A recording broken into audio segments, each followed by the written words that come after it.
네, 할렐루야. 오늘도 예배 나오신 여러분들을 주님의 이름으로 환영하고 축복합니다. 우리 함께 옆 사람하고 인사하고 말씀 듣겠습니다. 잘 오셨습니다. 하나님의 은혜입니다. 네. 2025년 마지막 주일 예배입니다. 한 해 동안 지켜주시고 또 인도하신 주님, 또 앞으로도 새해를 열어주신 우리 하나님께 감사하는 마음으로 예배할 수 있는 그런 은혜가 있기를 간절히 바랍니다. 오늘 요한일서 마지막 시간입니다. 그 요한일서는 그 사도 요한이 노년일 때에 하나님께 받았던 말씀입니다. 그 사도 요한이 마지막 죽음을 앞두고 반모섬이라는 곳에서 하나님께 말씀을 받게 되는데, 그 말씀을 받으면서 하나님께서 몇 가지를 아주 강조하면서 말씀하셨습니다. 그 중심 중에 하나의 진리가 뭐냐면 하나님은 지금도 살아계시다는 겁니다. 할렐루야. 살아계실 것뿐만 아니라 우리와 늘 함께 동행하기를 원하신다는 겁니다. 초대교회가 얼마나 힘들었습니까? 그들은 핍박과 어려움과 여러 가지 죽음을 앞에 두고 정말 그 하나님 아니면 안 된다는 그런 절박한 마음으로 살아가지 않았습니까? 그때 하나님께서 사도 요한을 통해서 하나님은 어려움 가운데 있는 초대교회와 함께 하시고 초대교회 성도들과 늘 동행하시고 그들을 지켜주신다라고 말씀하셨습니다. 그래서 여러분, 우리가 그 예수님을 만나기 시작하면 우리의 인생 가운데 놀라운 변화가 일어나기 시작합니다. 그 첫 번째 변화가 뭐냐면 하나님의 말씀대로 살고 싶어집니다. 성경은 그것을 가리켜 우리의 삶을 거룩하게 된다라고 표현합니다. 그리고 두 번째는 뭐냐? 우리의 삶이 그 예수의 말씀으로 인하여 사랑이 충만해진다는 겁니다. 할렐루야. 그리고 또 하나는 뭐냐? 사도 요한은 사랑도 말씀하고 있지만 또 무엇을 말씀하고 있냐? 성도들 안에 있는 죄의 심각성을 이야기하고 있다는 거예요. 여러분, 예수 그리스도를 우리가 믿습니다. 아멘이십니까? 예수 그리스도를 믿는데 우리는 여전히 죄에 노출되어 있죠. 죄 가운데 심각하게 빠져 있습니다. 그럼에도 불구하고 성경은 우리에게 이렇게 말씀합니다. 오늘 말씀 18절을 보니까 하나님께로부터 난 자는 다 범죄하지 아니하는 줄을 우리가 아노라, 이렇게 말해요. 그러니까 하나님께로부터 난 자가 누구입니까? 우리이지 않습니까? 그러니까 하나님의 자녀인 우리가 죄를 짓지 않는다는 거예요. 여러분, 이해되십니까? 오늘도 여전히 우리는 죄 가운데 빠져 하나님 앞에 회개하고 있죠. 하나님, 죄 지었습니다. 하나님 용서해 주세요. 근데 성경은 하나님께부터 난 자는 범죄하지 않는다라고 말씀하고 있는 거예요. 자, 그러나 문제는 하나님의 말씀이 아니라 우리의 믿음의 문제가 있어요. 하나님은 말씀하셨어요. 우리가 죄를 이길 수 있다. 근데 우리는 어떻습니까?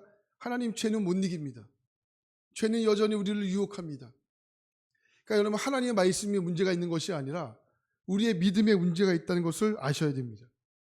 하나님께서 오늘 말씀을 통해서 우리에게 어떻게 죄를 자유케 하는지, 또 예수님을 바라볼 때 우리는 어떠한 변화가 일어나는지를 성경을 통하여 말씀하고 있습니다.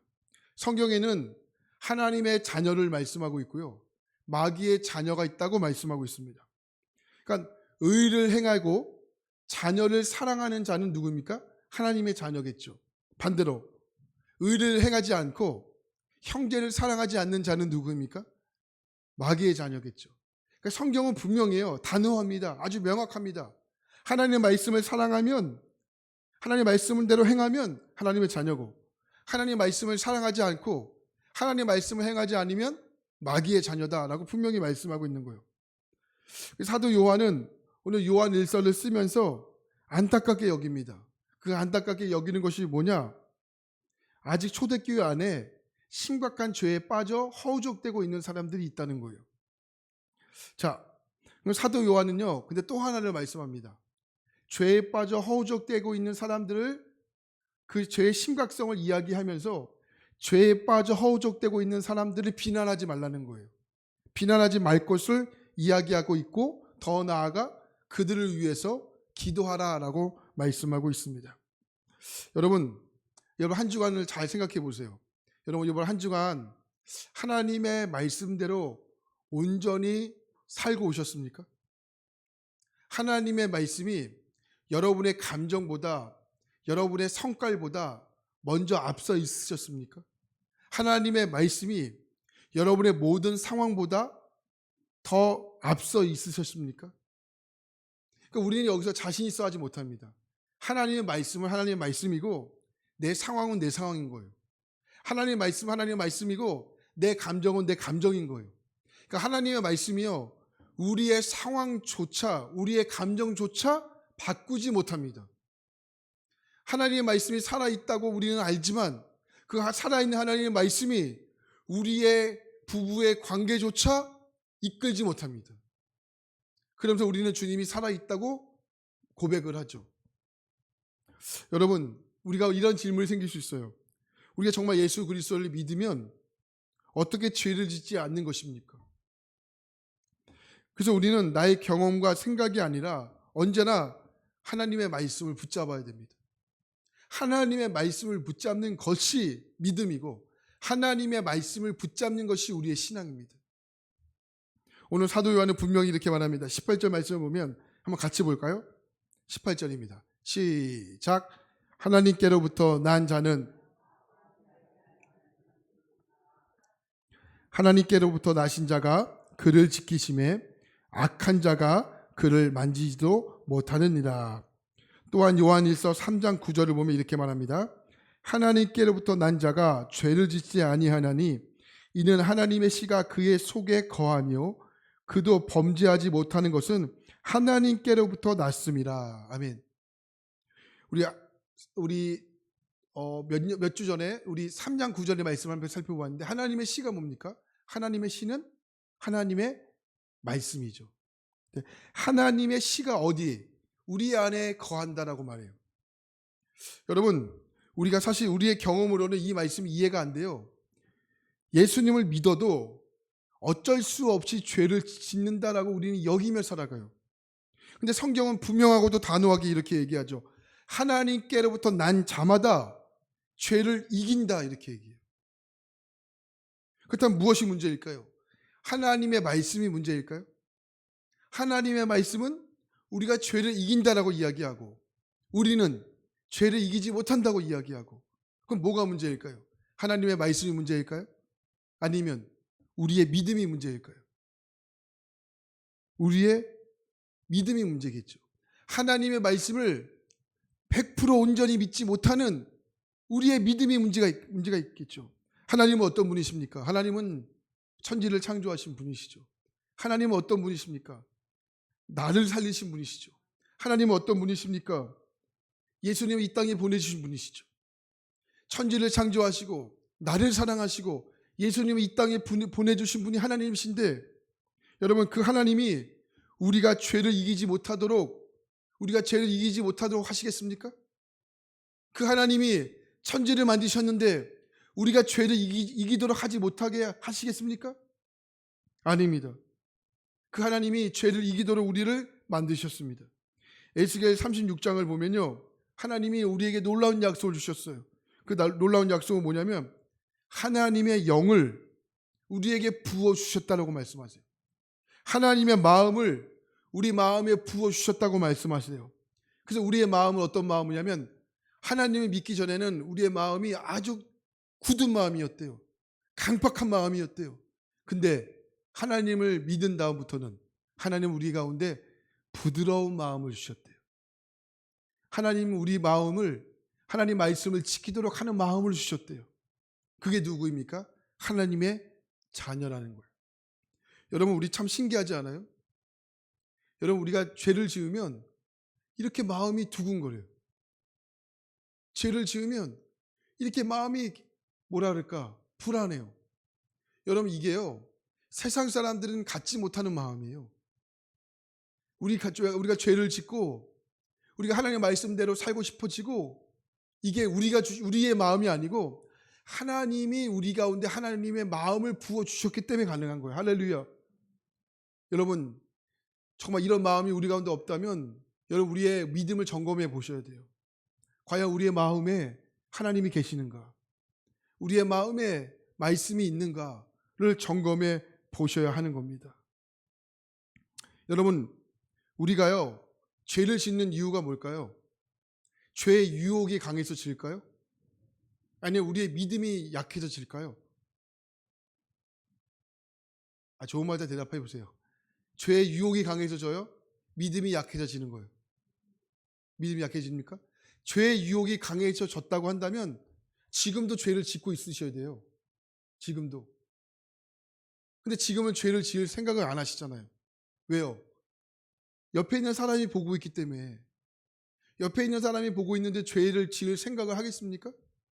아니죠. 그러니까 여러분, 우리가요, 죄 유혹이 강해서 죄를 짓는 것이 아니고 우리의 믿음이 연약해서 죄를 짓는 거라고요. 우리는 사람이 보고만 있어도 죄를 안 짓는다니까요. 맞잖아요. 근데 누가 없으면, 누가 보고 있지 않으면 우리의 생각, 우리의 마음, 우리의 언어, 우리의 행동, 죄송하고 이해하고 들으시죠? 개판 5분 전이에요. 사람만 보고 있지 않아도 그렇게 했는데, 근데 하나님이 우리를 보고 있다는 생각은 우리는 늘 하지 못합니다. 하나님이 나와 함께 있다는 생각을 늘 하지 못하고 살아갑니다. 2025년 여러분 마지막 예배를 드리고 있는데 2025년 한 해를 여러분 잘 돌아보세요. 어떠세요? 여러분 믿음이 어제보다 오늘이 더 믿음이 더 크셨습니까? 2025년도 송구영신 예배를 여러분 드리시고 2026년 송구 예배를 드리실 텐데 2025년 송구 예배를 드리신 것보다 오늘 믿음이 더 강해지셨습니까? 우리는 자신 있게 대답을 못해요. 여러분, 저도 오늘 대표 기도를 했지만 대표 기도를 할 때 늘 끊임없이 하는 기도가 뭐예요? 반복전하는 기도가 뭡니까? 죄를 짓고 왔다는 거잖아요. 하나님, 한 주간 죄를 짓고 왔습니다. 예수 그리스도의 보혈로 깨끗하게 씻어주세요. 늘 우리는 죄를 짓고 왔다는 것이 우리의 늘상적인 고백이에요. 하나님, 죄 가운데 승리했습니다. 할렐루야. 하나님, 죄를 이기고 왔습니다. 할렐루야. 이렇게 환호와 기쁨으로 하나님께 나가지 못합니다. 죄의 유혹이 강해서요? 아닙니다. 우리의 믿음이 연약해서입니다. 사람만 보고 있어도 우리는 죄를 짓지 못하는데 전능하신 하나님, 시퍼렇게 살아계신 하나님, 그 하나님이 우리의 모든 일상을 지켜보고 있다는 생각을 하지 못합니다. 왜요? 믿음이 연약하기 때문에. 오늘 말씀 18절에 보니까 이렇게 말합니다. 하나님께로부터 나신 자가 그를 지키심에 악한 자가 그를 만지지도 못하느니라. 여러분, 예수 그리스도 안에, 예수님께서 여러분 안에 계시다는 것을 늘 믿으며 사시기를 축원합니다. 전라도의 어느 섬마을에 학교에 새로운 선생님이 부임하셨대요. 선생님께서 부임하고 그 학교에 가보니 학교에 아주 난감한 상황이 펼쳐진 거예요. 그 섬마을 학생들의 수가 얼마 안 될 거 아니에요. 그 섬마을 학생들의 그 얼마 안 되는 학생들이 입이 너무 거치는 거예요. 욕으로 시작해서 욕으로 끝납니다. 그래서 섬마을 학교에 선생님이 부임하자마자 이 학생들의 욕을 고치기 위해 숙제를 내주었습니다. 학생들에게 딱지를 10장을 다 나눠준 거예요. 그리고 앞으로 욕을 하는 친구들에게 벌을 주고 반면에 욕을 하지 않는 학생들에게는 남의 딱지를 많이 뺏는 학생들에게는 상을 주겠다라고 선생님이 약속을 해요. 그리고 한 달 뒤에 검사를 하겠다 이렇게 약속을 합니다. 그런데 그 섬마을 학교 학생 중에 부임한 선생님을 너무 좋아했던 한 학생이 있었어요. 너무 좋아하니까 뭐예요? 선생님의 말씀대로 하고 싶은 거예요. 그런데 욕을 하지 않을 방법이 없는 거예요. 욕을 나올 때마다 입을 틀어 막았지만 욕이 계속 흘러나옵니다. 자기도 모르게 욕이 입 밖으로 튀어나오는 거예요. 결국 선생님이 10장을 딱지를 나누어 주었지만 10장의 딱지를 다 빼앗기고 말았습니다. 드디어 선생님이 숙제를 검사하는 날이에요. 어떤 학생을 보니까 딱지가 40장이 있는 학생이 있고 어떤 학생은 30장, 또 어떤 학생은 빼앗겨서 5장밖에 없는 거예요. 그런데 선생님을 너무 좋아했던 학생은 딱지가 한 장도 없는 거예요. 그 이야기는 뭐예요? 매일 욕을 했다는 거예요. 그래서 결국 교무실로 불려가게 되었습니다. 그래서 선생님이 딱지가 없는 사람에게는 벌을 주겠다고 했지, 그리고 뒤로 돌아서 하고 회초리를 10대를 때리기 시작했어요. 지금은 체벌이 없지만 예전에는 사랑의 매라고 있었잖아요. 회초리로 열째를 때리는데 너무 아픈 거예요. 세 대를 맞고 선생님에게 막 빌기 시작합니다. 선생님 그만 때리세요. 죽을 것 같아요. 그런데 뒤로 돌아보는 순간 선생님의 두 눈에 눈물이 범벅되기를 시작했어요. 그래서 하시는 역전에게 말씀이, 야 이 녀석아, 선생님이 너를 얼마나 믿었는데 욕을 하면 어떻게 하니 하시면서 마음을 너무 아파하시면서 눈물을 계속 흘리시는 겁니다. 그 말을 듣는 학생은 선생님에게 회초리를 더 때려달라고 이렇게 이야기합니다. 그렇게 7대를 더 맞았는데 하나도 아프지가 않는 거예요. 이 학생은 교실로 돌아가 책상에 앉아 펑펑 울었습니다. 그리고 마음에 그 결심을 해요. 나는 이제부터 절대로 욕을 하지 않을 거야. 그리고 커서 꼭 선생님처럼 좋은 사람이 될 거야. 학생이 욕하는 것 때문에 너무 슬퍼 우시는 선생님의 모습을 보면서 그 학생의 삶의 태도와 마음을 바꾸어 놓은 겁니다. 그 선마을 학생이 누구시냐? 크리스천 치유 상담원 원장이었던 정택이라는 목사님이셨습니다. 자신이 욕하는 것 때문에 우는 선생님의 그 얼굴을 보면서 이 학생의 인생을 송두리째 바꿔 놓은 겁니다. 여러분, 예수님이 어떤 분이십니까? 우리 예수님이 어떤 분이시냐? 우리 안에 오셔서 우리가 죄를 지을 때마다 우리 안에서 우시는 분이세요.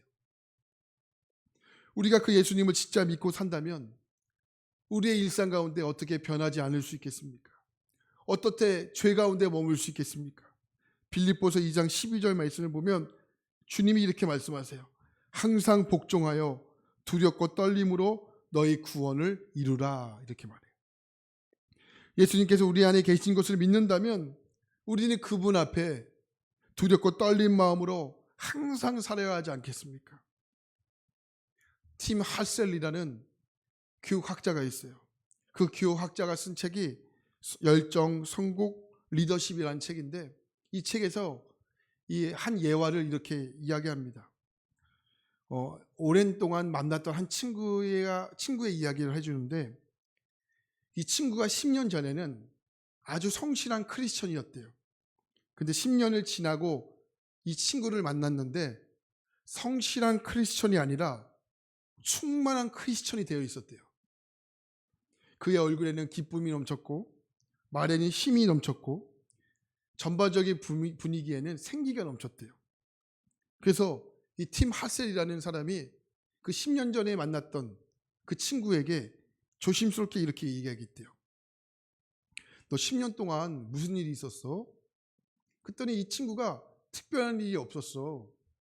그런데 내가 10년 동안 성경을 읽으면서 큰 은혜를 받았어.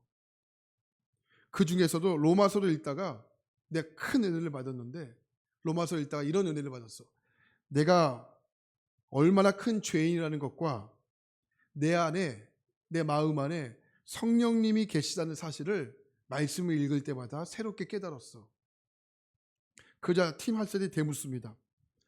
그러면 10년 전에는 이 사실을 모르고 있었던 거야? 그래서 친구가 고개를 끄덕이며 말했습니다. 맞아. 10년 전에도 내가 죄인인 것과 예수님이 내 안에 계시다는 것은 알고 있었어. 하지만 나는 죄를 이기지 못했어. 알고 있음에도 불구하고 죄는 계속 짓고 그 때문에 날마다 좌절하고 낙심하고 있었지. 근데 이번에 로마서를 읽다가 내 눈이 새롭게 열렸어. 계속 이렇게 이야기합니다. 나는 예전에도 죄인이었고 지금도 죄인이고 앞으로도 죄를 지을 수밖에 없는 연약한 존재라는 사실을 성경을 통해 분명히 알게 되었지. 예전에는 죄를 지을 때마다 크게 낙심했지만 이제는 말씀이 내 안에 살아있고 말씀을 내 안에 받아들이면서 나는 이제 하나님 앞에 놀랍게 살아갈 것을 결심하게 되었어. 이렇게 고백을 했다는 거예요. 여러분, 우리도 마찬가지 아니겠습니까? 10년 전에도 죄인이었고 지금도 죄인이고 앞으로도 죄인입니다. 그러나 하나님의 살아있는 말씀이 여러분 지금 내 안에 살아 꿈틀거리면 여러분 우리는 하나님 앞에 늘 우리의 죄를 고백하며 살아가는 거죠. 여러분 우리가 죄 때문에 몸부림치며 괴로워하고 가슴치며 죄책감에 빠져 있습니다. 근데 여러분 더 놀라운 사실은 뭔지 아십니까? 내 안에 죄만 있는 것이 아니고 내 안에 예수 그리스도께서도 살아 계시다는 겁니다. 할렐루야. 예수님은 죄를 이기신 분이십니다. 예수님은 우리 안에 있는 죄보다 훨씬 더 크신 분이십니다. 예수님은 우리를 살리신 분이십니다. 예수님은 우리와 함께 하시는 분이십니다. 지금도 동행하는 분이십니다. 그 예수님께서 오늘 여러분 안에 살아있으시고 여러분 안에 그 죄를 이기기를 원하고 계시다는 겁니다. 그래서 여러분, 팀 하셀이 이렇게 이야기합니다. 내 친구는 변했습니다. 나쁜 사람에서 좋은 사람으로 바뀐 것이 아니고 좋은 사람에서 놀라운 사람으로 바뀌었습니다. 라고 이야기합니다. 하나님의 귀한 여러분, 그리스도인이 누구입니까? 그리스도인은 반드시 말씀으로 변화된 사람입니다. 말씀으로 변화된 사람이 그리스도입니다. 오늘 혹시 여러분의 일상을 한번 잘 돌아보십시오. 한 주간 여러분 하나님의 말씀이 여러분의 일상을 변화시키지 못하고 있다면, 여러분의 가정을 변화시키지 못하고 있다면, 여러분의 감정조차 변화시키지 못하고 있다면 여러분 예수님과의 관계를 정말 깊이 점검해 보셔야 합니다. 우리는 누구나 드라마를 좋아하고 게임을 좋아합니다. 여러분 정말 저 역시 마찬가지입니다. 그렇다면 이제 여러분 진짜 게임, 진짜 드라마를 한번 살아보면 어떻겠습니까? 어떤 드라마입니까? 죄를 짓지 않는 드라마, 죄를 이기는 드라마, 죄를 이기는 게임. 여러분 우리의 일상 가운데 여러분 한번 사셔보시면 어떻겠습니까? 예수님이 정말 죄를 이길 수 있을까? 이 질문을 가지고 직접 여러분 그 드라마의 주인공이 한번 돼보시는 겁니다. 2026년도에는 여러분 이 말씀을 가지고 이 드라마를 실제적으로 한번 사셔보시면 어떻겠습니까? 정말 예수님이 나의 삶에 죄를 이길 수 있을까? 내가 정말 죄를 이길 수 있을까? 이 드라마의 실제적인 주인공이 저와 여러분들이 한번 되어보는 겁니다. 우리에게 필요한 것은 무엇입니까? 그 예수 그리스도를 믿는 겁니다. 진짜 믿는 겁니다. 여러분 말씀을 믿는 겁니다. 말씀을 믿어보시기 바랍니다. 그러면 이 말씀이 여러분의 일상 가운데, 여러분의 삶 가운데 어떻게 역사하시는지를 여러분 실제적으로 경험하게 되실 겁니다. 우리가 광고할 때마다 성경 통독이라는 이름이 이렇게 올라가지 않습니까? 매주 거의 올라가는 것 같습니다. 저는 그렇게 생각합니다. 하나님의 믿는 자녀라면 최소한 1년에 1독은 해야 하지 않을까? 1년에 1독은 해야 하지 않을까? 하루에 15분, 하루에 3장만 도전하면 1년에 1독합니다. 어렵지 않습니다. 성경이 총 몇 장이죠? 여러분 하루에 3장, 하루에 15분만 투자하면 성경 1독합니다. 그리스도인이라면 누구나 예외 없이 1년에 1독은 해야 합니다. 여러분 2026년부터 성경 1독을 도전해 보시기 바랍니다. 실제로 하나님의 말씀 살아보는 주인공이 되어 보시는 거예요. 요셉만 형통한 삶을 사는 사람이 아닙니다. 사도 요한만, 세례 요한만 성령 충만한 사람이 아닙니다. 우리 역시도 형통한 삶이 될 수 있고 성령 충만한 삶이 될 수 있는 겁니다. 어떨 때? 말씀을 믿을 때, 말씀대로 살아갈 때. 여러분 말씀을 읽으면요, 정말 하나님께서 말씀으로 이끌어가는 것을 경험하게 됩니다. 말씀을 읽으시면 하나님께서 말씀으로 역사하시는 것을 경험하게 됩니다. 오늘 말씀 19절을 보면 이렇게 말합니다. 또 아는 것은 우리는 하나님께 속하고 온 세상은 악한 자 안에 처한 것이며, 유진 피터스는 메시지란 성경에서 이렇게 말합니다. 우리는 하나님께서 우리를 굳게 붙잡고 계심을 압니다. 세상 사람들만 악한 자의 손에 붙잡혀 있습니다. 여러분 하나님께서 우리를 굳게 붙잡고 계십니다. 여러분 그 사실을 믿으시기 바랍니다. 여러분 죄 지을 때 하나님의 이름을 부르시기 바랍니다. 여러분의 감정이 통제되지 않을 때 하나님의 이름을 부르시기 바랍니다. 그럼 하나님께서 여러분의 삶을 이끌어 가시는 줄 확신합니다. 제가 몇 주 전에 한 에세이를 보다가 너무 감동을 받았어요. 이제 수요 예배 시간에도 한번 이야기를 했는데, 한 부부가 있었는데, 뭐 어느 부부든 부부싸움을 하지 않겠습니까? 부부가 부부싸움을 하는데, 이 장로님의 가정인데, 이 장로님의 가정의 모토가 말씀대로 산다라는 것이 모토였대요.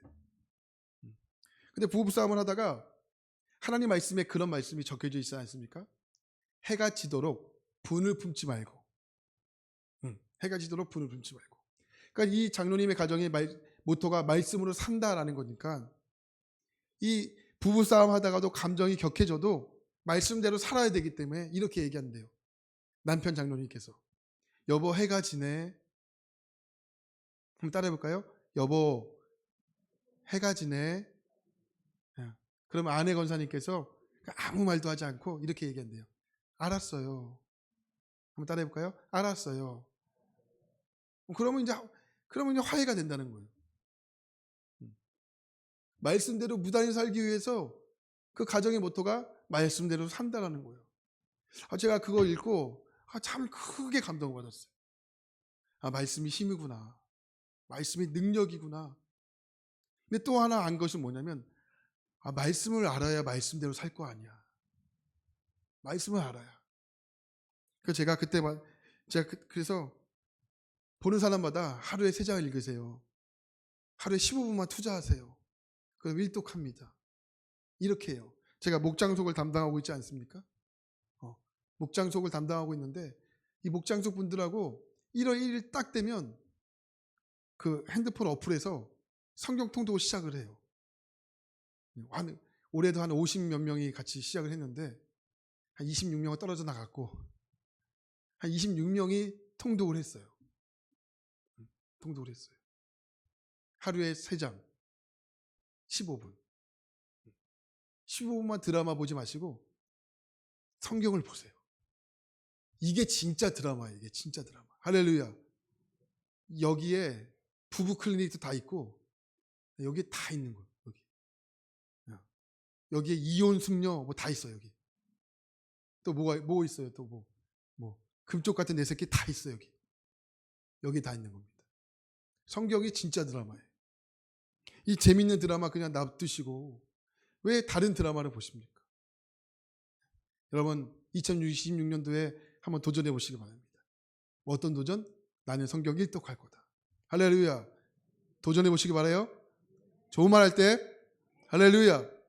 그리고 하나님께 기도하세요. 하나님, 저 일독할 수 있게 도와주세요. 일독할 수 있게 도와주세요. 여러분, 그럼 뭐 100세 시대니까 50년 살았다 생각하면 50톡 할 수 있는 거예요. 평생 동안. 할렐루야. 하나님의 말씀이 우리의 삶을 그렇게 이끌어가는 겁니다. 그러면 실제 주인공이 되어보는 거예요. 말씀으로 사는 실제 주인공. 하나님이 천지를 창조하셨다고 하고 나를 만드셨다고 하는데, 그래, 나를 만드신 분이 나를 제일 잘 알겠지. 그래, 내 인생 하나님께 맡기고 살아가겠다. 그게 창세기 1장이잖아요. 그죠? 1장, 2장, 3장 읽으면 그게 그냥 묵상이 되는 거예요. 그죠? 4장, 5장, 6장을 읽으면 뭐가 묵상이 되는 거예요? 하나님께서 아담과 하와가 죄를 짓고로부터 인간이 타락했지. 나도 타락할 수밖에 없는 죄인이지. 그러나 하나님이 그럼에도 불구하고 노아의 방주로 나를 구원하셨지. 이게 묵상이 되는 거잖아요. 그죠? 할렐루야. 그러면 여러분 그게 묵상인 거예요. 그 말씀 붙잡고 살아가는 거예요. 그죠? 노아는 은혜를 입었더라. 그 7장이잖아요. 그럼 나도 하나님께 은혜를 입은 자로서 살아가는 거죠. 그죠? 그러면 나 하나님께 은혜를 입은 자지. 힘든 인생이 찾아와도 나 하나님께 은혜를 입은 자지. 하나님 나를 그냥 두시지 않겠지. 할렐루야.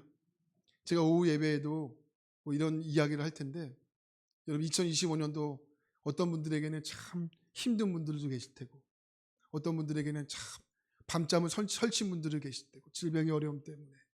하나님께서 우리에게 주신 또 다른 은혜가 뭔지 아십니까? 그 은혜는 잊혀짐의 은혜예요. 잊혀짐의 은혜. 하나님은 그 모든 우리의 삶을 잊혀지게 하시고요, 새로운 문을 여세요. 그게 새해잖아요. 여러분, 새해에는 여러분의 모든 어려움들이 잊혀지게 되고, 새해에는 말씀으로 한 해를 여시고, 말씀으로 여러분 한 해를 시작하고, 말씀으로 한 해를 열어가시는 저와 여러분의 모든 삶이 되기를 주의 이름으로 간절히 부탁합니다. 마지막 말씀 읽겠습니다. 21절입니다. 같이 읽겠습니다. 시작. 아멘. 요한일서 5장 21절은 마지막 절이거든요.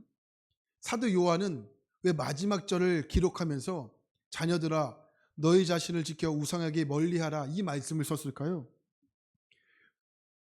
점치러 다니는 사람이 많아서 그럴까요? 아니면 신전들을 사람들이 드나들기 때문에 그럴까요? 그렇지 않습니다. 근데 왜 마지막에 우상을 멀리하라고 이렇게 얘기했을까? 이유는 간단합니다. 이유는 간단해요. 우리가 점치러 다니기 때문에 그런 것 때문에 아니고, 신전에 다니기 때문에 그런 것이 아니고, 말씀대로 살지 못하는 것이 우상에 빠진 거기 때문에 그래요. 할렐루야. 그래서 마지막에 사도 요한은 말씀대로 살아가고 예수 그리스도를 바라보지 못하는 것이 결국은 우상이다라고 이야기하는 겁니다. 하나님의 귀한 여러분, 정말 여러분 말씀대로 살아가기를 축복합니다. 여러분의 마음과 생각이 온통 시선이 세상에 뺏겨서 살아가지 마시고 예수님을 바라보며 살아가길 수 있기를 간절히 바랍니다. 요즘에 이렇게 마라톤 러닝 하시는 분들이 많지 않습니까? 러닝 하게 되면 보통적으로 많은 사람들이 뭘 하냐면 이어폰을 끼고 러닝을 해요. 왜냐하면 힘드니까 음악이라도 들으면서 집중하려고. 그러면 이렇게 이어폰을 끼고 러닝을 하고 걷기 시작하면 뭐가 안 보이냐면 주변의 것들이 잘 안 보여요. 여러분 해보셨죠? 이어폰을 끼고 여러분 걸어가십시오. 옆에 있는 간판이 뭐가 있는지, 또 옆에는 뭐가 어떤 사람이 지나가는지 전혀 신경 못 씁니다. 왜요? 여기에 집중하니까. 여러분 아마 근데 여러분 이렇게 이어폰을 빼고 오늘 여러분 한번 이렇게 다니시면서 이렇게 옆에 이게 있었네, 이게 있었네. 저도요 만주 삼지구에 사는데요, 이렇게 밖에 조금만 나가도 이어폰을 끼고 나가려고 해요. 이게 버릇이 돼가지고 조금이라도 심심한 거를 덜어내기 위해서. 저 러닝을 좋아하는데 요즘에는 이 러닝을 할 때 요 이어폰을 빼고 뛰거든요. 그러니까 이거 낄 때는 요거밖에 안 들렸는데 요거 빼고 들으니까 뛸 때 제 숨소리도 들리고 옆에 있는 차 소리도 들리고 제 아내의 발자국 소리도 들리고 다 들리더라고요. 이게 빼니까. 여러분 근데 제가 그 생각했어요. 뭐냐면 예수 그리스도를 믿는 삶이 뭘까? 이게 이어폰을 끼는 삶이다라고 생각을 했어요. 뭐냐면 이어폰을 끼고 살면 이어폰 안에 있는 것만 집중하거든요. 그리스도인들이 누구냐면 세상의 시선을 뺏기지 않는 사람들이에요. 오직 예수님만 바라보는 사람들이에요. 말씀대로 살기를 무단히 애쓰는 사람들이에요. 하나님의 말씀대로 살지 못하는 것을 마음 아파하는 사람들이에요. 사도 요한은 요한일서를 정리하면서 두 가지로 정리합니다. 첫 번째로 뭐냐면 하나님의 자녀는 누구냐? 말씀대로 살아가는 자가 하나님의 자녀라는 거예요. 거룩하게 살아가야 되고. 두 번째로 뭐냐면 사랑하는 사람이라는 거예요. 말씀대로 살아가게 되면 결국은 우리는 사랑하게 된다는 거예요. 사랑하게 된다. 하나님의 귀한 여러분, 정말 말씀대로 살아갈 수 있기를 축원합니다. 말씀대로 살 수 있기를 축원합니다. 말씀대로 살지 못하는 것을 마음 아파하기를 축원합니다. 그것이 바로 그리스도인들의 삶입니다. 저와 여러분들이 2025년도에 이제 마지막 주일 예배를 드리고 성국 영신 예배를 드릴 텐데, 여러분 이제 3일 남았는데 하나님 앞에 회개할 걸 회개하시고요. 정말 2026년도에 새로운 출발은 하나님의 말씀으로 새롭게 출발할 수 있는 우리 만수교회 일부 예배 드리시는 모든 집사님, 권사님, 성도님 모든 분들이 다 되어줄 수 있기를 주의 이름으로 간절히 축원합니다. 할렐루야. 저를 따라 이야기할까요? 말씀대로 살겠습니다. 말씀이 이깁니다. 말씀대로 살겠습니다. 할렐루야. 그런 은혜가 있기를 축원합니다. 기도합니다. 하나님,